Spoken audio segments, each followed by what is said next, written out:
Hey guys, it's Will here, and tonight I've got an unboxing video for you. Now, the kit we're going to be looking at tonight, as you can see, is these Stormcast Eternal Judicators for Age of Sigmar.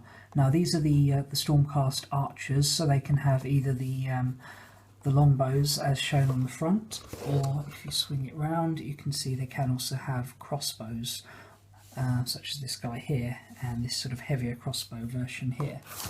So, yeah, let's have a look and see what we get in there. Let's see, what have we got?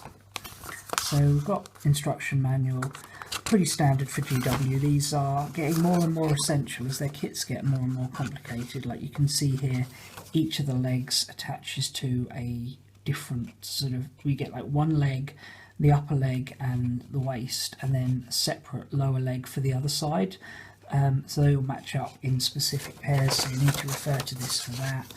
And then you've got sort of how to do it with the longbows and the crossbows, and then finally the special weapons at the end.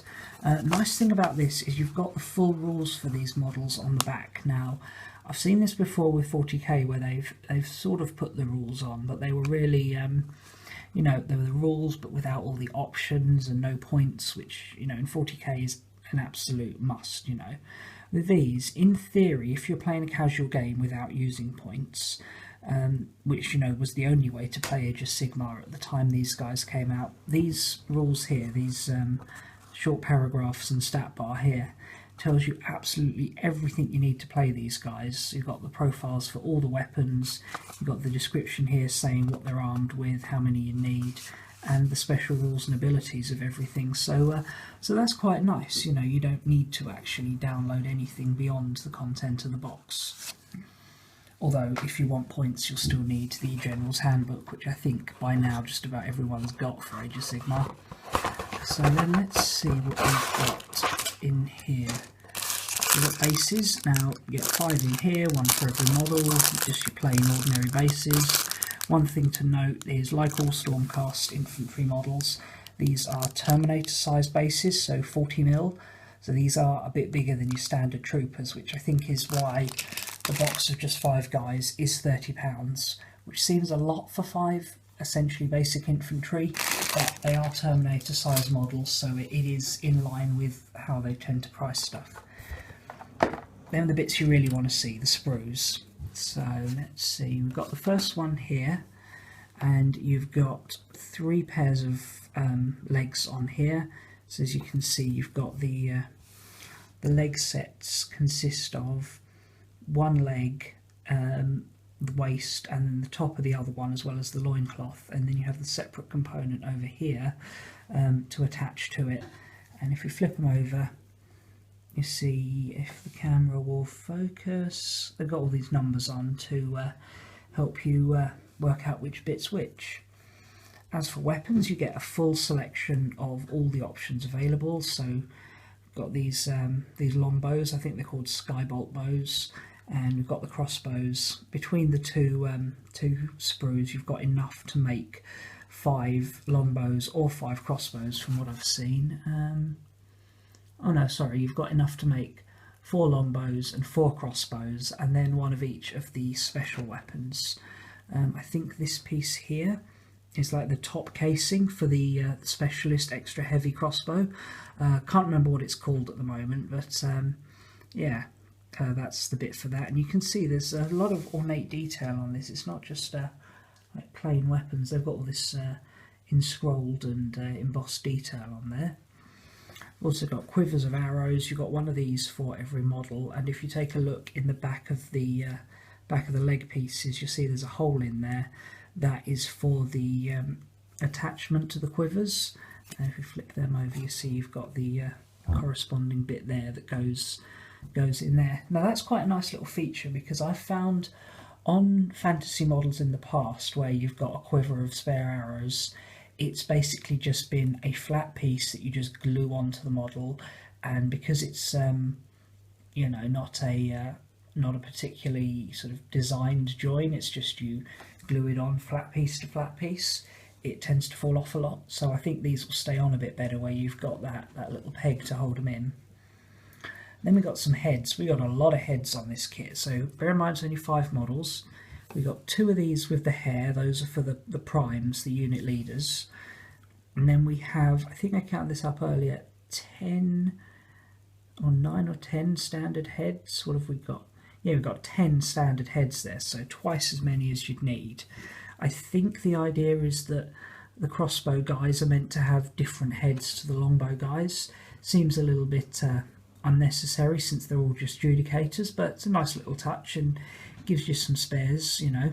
We all like heads, you know. Then we've got your arms, and these are quite interesting. The upper arm and part of the lower arm is one piece, and then the actual lower part of the arm and the hand and the wrist is joined to the weapon. So that might be a bit fiddly to put together, I'm not sure, I haven't done them yet, but refer to the instruction manual for how that's actually meant to go. One thing I've noticed is on top of all the shoulders they've got either a B or an A, which I imagine corresponds to, you know, they've got to be in matching pairs to make them go together. Second sprue is very similar to the first, but we've got the torso sections up here. So these are very much like your standard Space Marine torsos, where you've got a front piece and a back piece, and they just correspond. And then you've got a little like circle bit under there where it joins on to the legs. And then you've got shoulder pads. You've got 5 of the blank ones, 5 hammers, and then this extra sort of lion's head design for the prime. For some reason, every time I see these sort of lion head ones, I always think of House Lannister from Game of Thrones, even though Stormcast are meant to be the good guys, and House Lannister are most definitely not the good guys, except Tyrion. Tyrion's cool. But yeah, that's a nice sort of repeated motif throughout the Stormcast army. They've got this lion's head on all the primes, so that's quite nice. And you've even got the little weapon attachments here, like you've got the little Storm Gladius and a bit of parchment like a purity seal, but not a purity seal because they're not Space Marines, honestly they're not. But that's all got this this nice detail down the front there. So yeah, a good kit. I think you've got everything you need. It's a decent price, and it looks like it's going to go together quite nicely as long as you're following the instructions. But anyway, I'm going to go away and build these up, possibly get some paint on them, and then come back and show you what the finished kit looks like. And here we have the completely assembled and painted Judicators. As you can see, I've gone for the longbows on these. I just think the extra range is probably going to be more useful than the extra shots, particularly if you're playing missions with objectives, because then you can park these guys on your backfield objective and they'll still do something, rather than having to leave a unit back that is out of range or abandon your home objective. So yeah, I think the bows are probably the way to go on this. As you can see, I've got a slightly different one on the prime here. So the prime is denoted by the lion shoulder pad, the plume on the head, and I've given him the specialist weapon here.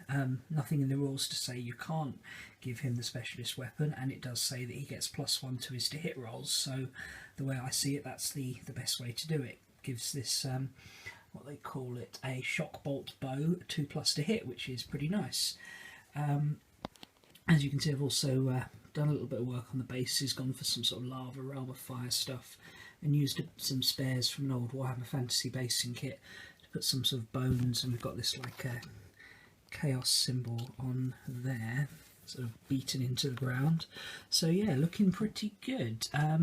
Assembly wise, they went together pretty well. Getting the arms to line up was fiddly, but if you just follow the instructions, make sure you've got the right bits, and just take your time, make sure basically the rest of the model, bar the head and the arms, are in place. Then do the 3 pieces of the arms together before popping the head on at the end. It yeah, goes together without too much difficulty. If I had to make one constructive criticism of this kit, is they're a little bit monoposed. Once you've lined the arms up, there's you know, not really anything you can do with the pose on them other than head direction and whether the bow is pointing up or down. But you know, how else would you pose archers, I suppose? It's not really a a lot to complain about there, but on the whole, really nice kit. Enjoyed building these and painting them, and I think they're going to be a nice addition to my Stormcast army. As for my Stormcast army, it's gradually growing. I've got about 20-30 models ish sort of painted, I think, getting close to having 1,000 points painted, and yeah, hopefully I'll get a chance to get these guys out on the table in the next month or so. Anyway, thanks a lot for watching, and I'll see you again soon. Bye.